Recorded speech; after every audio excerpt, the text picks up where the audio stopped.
Wow, JJ absolutely blew me away. What a freaky range. So cool to hear the heavy operatic influence that comes in his really, really high head voice. Absolutely stunning. The music video, stunning. Especially that final section. What? That final section was insane. I really enjoyed this one, guys. Thank you for recommending it to me. So please sit back, relax, enjoy my first time reaction and analysis of JJ's Wasted Love from Eurovision. See you after. Love, and you're scared of water. You don't want to go under, so you let me go under. I reach out my hand, but you watch me grow distant, drift out to the sea and far away in an instant. That is, I don't know what voice I expected, but that was not it. Super high, ethereal, ghost-like, phantom-like, I don't know, fairy-like, very, very high and light. Obviously, JJ is operating here up in his head voice or his male falsetto. This is the morning for me. I don't even think I can access those notes right now. I just want to see what key we're in. C sharp minor, I believe.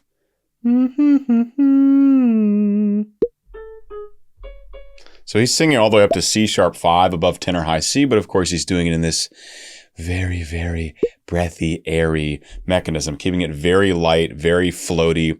Basically, he's allowing a lot of air to come through his voice while he's singing.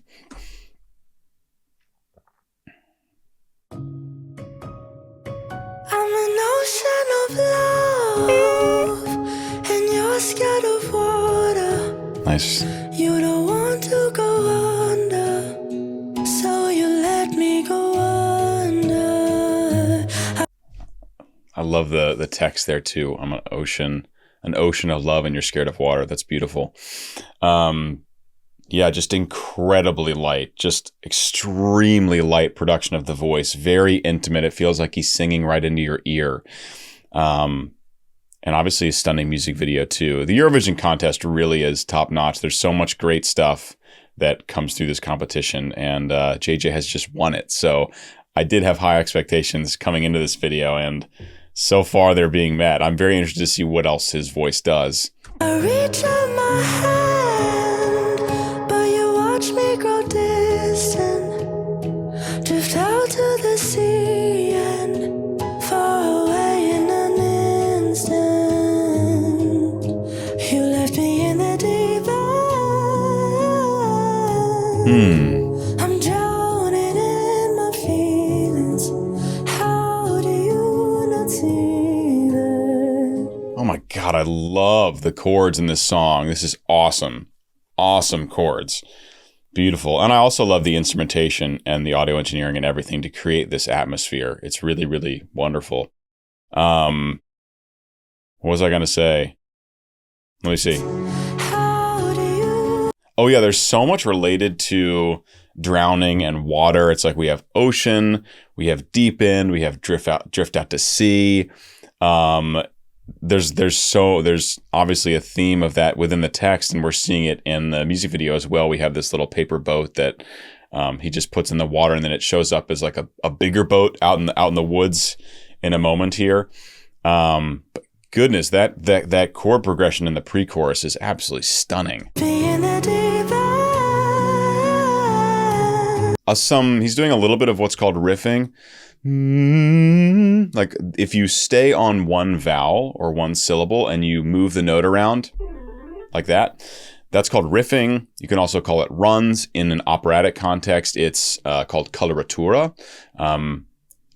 It's a great tool to embellish a line, to make a line a little bit more interesting. Also, if you're trying to make a big jump in pitch from one word to the next, it's a good way to connect one word to the next without doing a big interval or a big jump.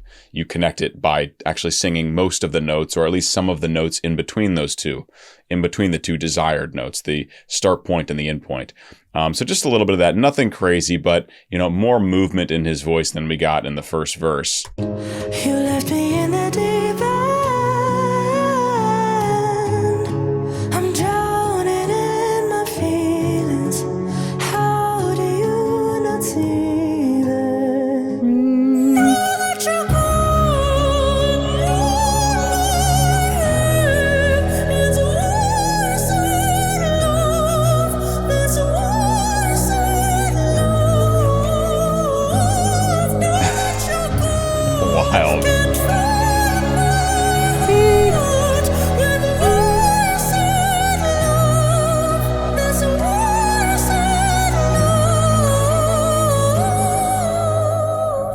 Okay, so getting up and flexing his like soprano range and soprano singing technique, we definitely have a lot of classical influence in the technique he's utilizing here, all the way up to soprano high G sharp, a major third below soprano high C. It's very, very high, very high. And what else is really awesome is that he's maintaining the vocal fold closure that you need in when you're singing that high, especially if you want any kind of power and resonance behind the voice in that high head voice or falsetto. You need a lot of vocal fold closure. If it's really breathy and airy, like how he started the song, then it's going to be super quiet. Now, obviously, in a studio setting or in a live performance with microphone, it doesn't matter. It actually, because you can amplify it and you can change the levels. But if you were to sing this acoustically, because of the quality of tone, we know that he actually would be making a good amount of sound on those high notes, far more than he was in the first verse, because that was a very intimate setting. And this is, pouring his heart out here. The sound itself sounds like very highly edited and kind of robotic and artificial, which is not to say he can't sing this. I mean, I know he's done live performances of this, so maybe that's what I need to check out next. But just the way that the audio engineers chose to edit his really high vocals sounds artificial to me. It sounds very robotic and kind of weird.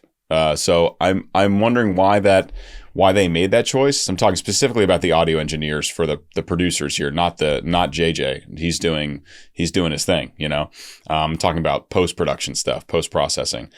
So that was the first thing I noticed is like, okay, high falsetto, good vocal fold closure, leaning heavily towards operatic or classical technique. You might call him a sopranist in this case. And also very weird, like actual vocal timbre because of the editing. So a lot of thoughts.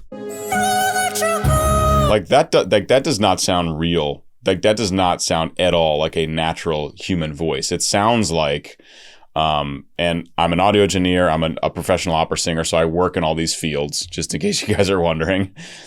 Like there's a program called Melodyne that it's industry standard for tuning vocals for studio productions. And if you take a vocal, let's say you were way under pitch or you wanted to move it up, like to do a harmony, and you just slide that note up, it starts to sound weirder and more electronic, and the formants get all weird. Formants is a reflection of basically the shape of your vocal tract when you're singing. And if you don't account for those factors, it gets very odd sounding. And it sounds like when he first comes in here that someone just like pitched his voice up differently. But again, I know he can sing this stuff, so as an audio engineer, I'm very confused about the editing for the voice. But his singing, it's really impressive.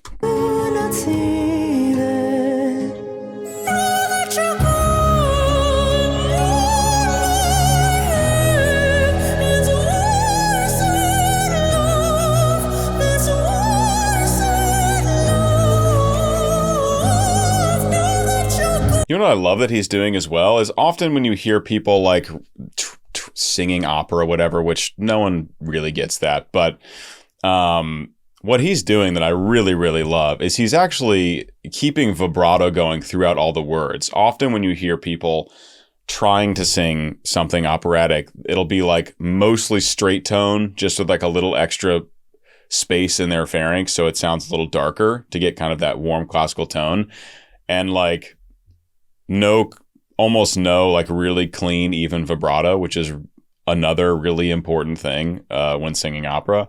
And he's really keeping vibrato going through all these words, and he's keeping it legato, or smooth singing, connected singing as well. And I admire that a lot.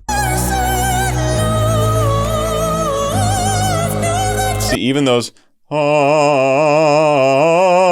all those notes, his voice is still spinning, what we call spinning, through all of those, which is really nice, normally someone approaching this, singing in this way, it'd be mostly straight tone and maybe vibrato on that last note that's a little longer. So hats off to JJ for keeping it spinning.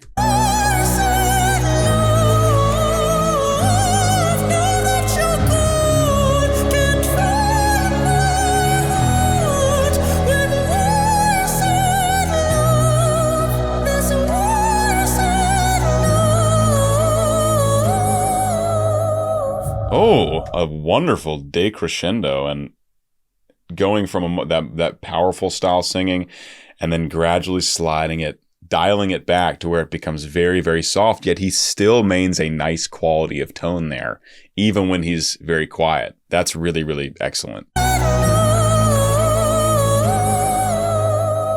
Yes. Beautiful. When you let me go, I barely stayed afloat. I'm floating all alone. Still I'm holding on to hope. Yeah, still all this ocean, water, drowning, floating theme.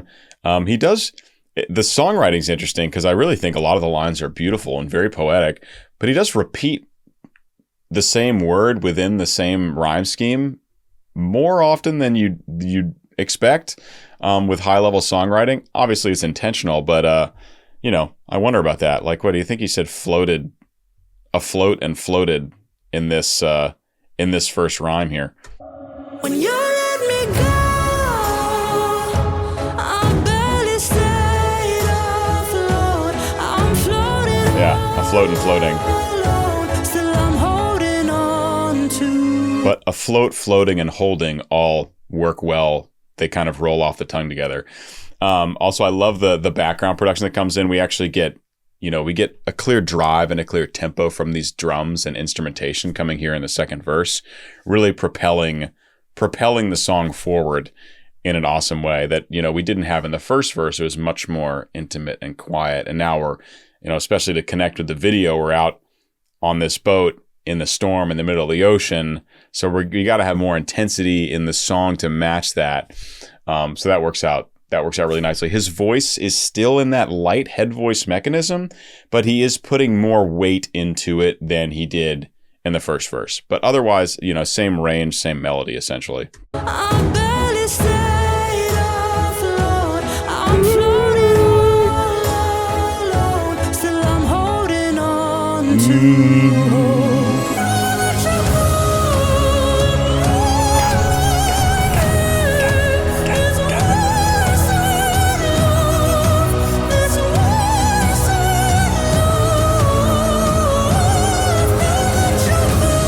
Really epic. Like it's very cinematic, and not just because of the video, but I mean the music itself is very cinematic, very much like a film score. The vocals, although I completely disagree with how they're edited, are very powerful and epic. I think JJ's done an excellent job performing, and I just don't understand the editing. I mean, they just sound so robotic and weird. So I need to listen to this live. So let me know in the comments below if it sounds different live, or if JJ's voice just has an extremely wild robotic quality up there. Doubt it. Anyway, very epic, big second chorus, very exciting.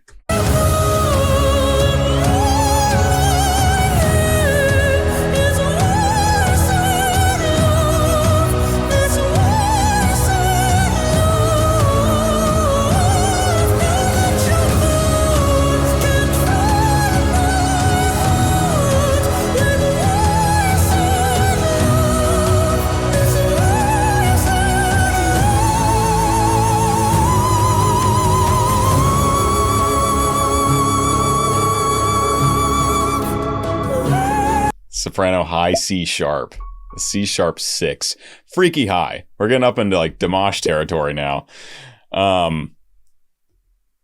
What else was I gonna say? Oh yeah, you'll notice a lot of what's called vowel modification. This is when you get to a point in your range, and this is especially true where JJ's singing now. I mean, almost textbook. The soprano high G, he's singing a lot of G sharps right around there. You want to be as close to a big open ah vowel as possible. That's literally how the sound will propagate best out of your throat based on physics. So you want to be a big open mouth. So you'll notice this wasted love. It's all, now obviously the music video is lip synced, right? We're not gonna I gotta hear him singing when he's underwater or out in an ocean storm. You guys know that already. But you can hear you can just, if you just close your eyes and listen, you can hear that throughout all these different words and vowels, he's maintaining a very big open mouth position.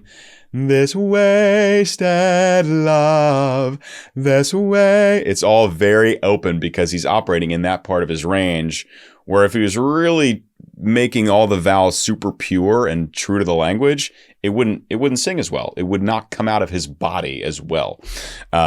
So it's a technique all singers use. It's thought about much more carefully in opera. Everything is very intentional and meant to maximize resonance because we don't sing with microphones on all that jazz.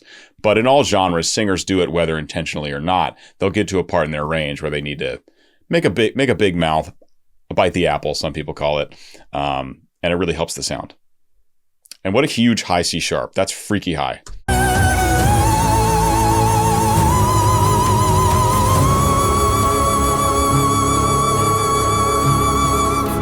So obviously that's really high for this artist, and you can feel that in his voice. Like he's working a little bit to get up there. The vibrato's not perfectly even, right? There's a little bit of inconsistency in the vibrato, but to his credit, and again, I admire this a lot, he maintains vibrato all the way through that final phrase. Just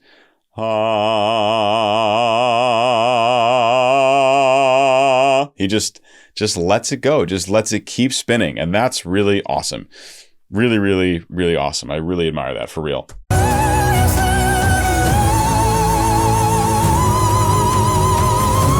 Big mouth. He even puts the v on the end of love. Sometimes you'll hear singers just go la, not even really do the last consonant, because you don't really want to cut the sound up there. It's a whole technical thing, but we get it. He does it. He does the V.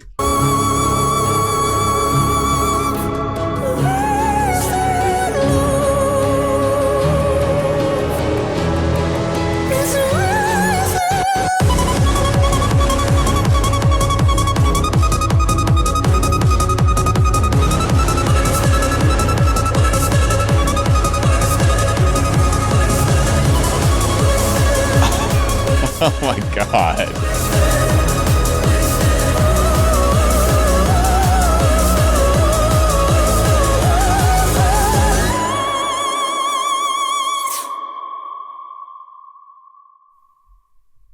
Wow, that was not anywhere close to what I expected. I did feel we're in this underwater scene, and I did anticipate another section. I mean, we still got 40 seconds left in the song. I did not expect, techno rave with, obviously the vocals at this point have been highly, highly manipulated electronically, which makes all the sense in the world for this genre. I was just mad. Also, I love we get the big epic choir. We get big epic chorus joining for this final section. Sick. Wild. Totally unexpected. Also, the shift from being underwater to being above people on like a dance floor, that was a very cool video idea.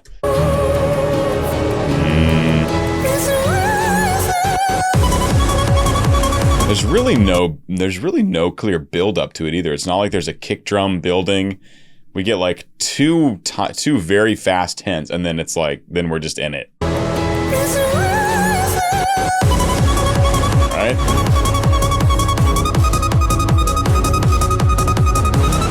So maybe he can sing that high. Obviously, he didn't sing that. I don't actually think that's humanly possible. But he certainly might have sung up to that soprano high E, and then they edited it like crazy. But it's possible he could sing that high. Dimash can sing that high. There are other singers that can operate that high. So I believe that JJ could get up to that high E. It's just obviously been heavily edited for the vibes. Yeah, that's not possible to do that articulation.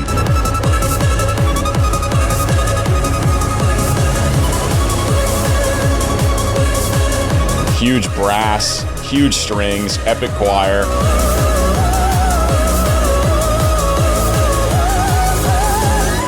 Now listen to this. This final sounds so much more natural than the editing they used in the previous choruses. I don't know if it's because they couldn't, might have to do with the way they were compressing it and EQing it in a way where it would be heard. And this, they're trying to make it more of like part of the ensemble. But listen to how natural and awesome it sounds when he's doing this vibrato right here at the end, when he's like in the crowd in the tux. It sounds fantastic. It sounds like natural and awesome. Right here, wait. Right here.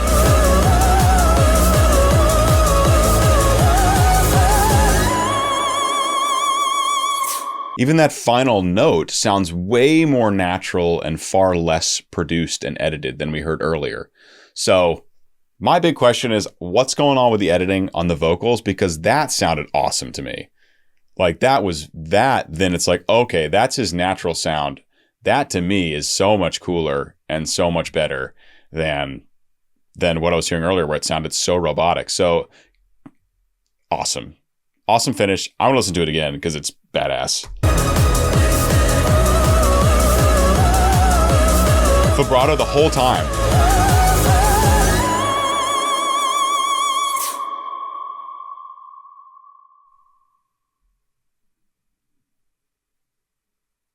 That was awesome and so unexpected, and I'm so glad we just got to hear him rip it and have it really sound natural at the end. That's probably what it sounds like when he does it live. You know, if you've got this kind of technique, this is something you can do night after night after night. You know, you've got it built in. It's engineered in there, which is awesome. This was really fun, guys. I hope you enjoyed. I hope you learned something, especially about classical technique and audio engineering and everything like that. If you did, please do consider joining my Patreon community. It's the best way to support me. As always, it takes 2 seconds and it's totally free to subscribe. So go ahead and do that. And I'll see you guys in the next video. Please leave recommendations below. Peace.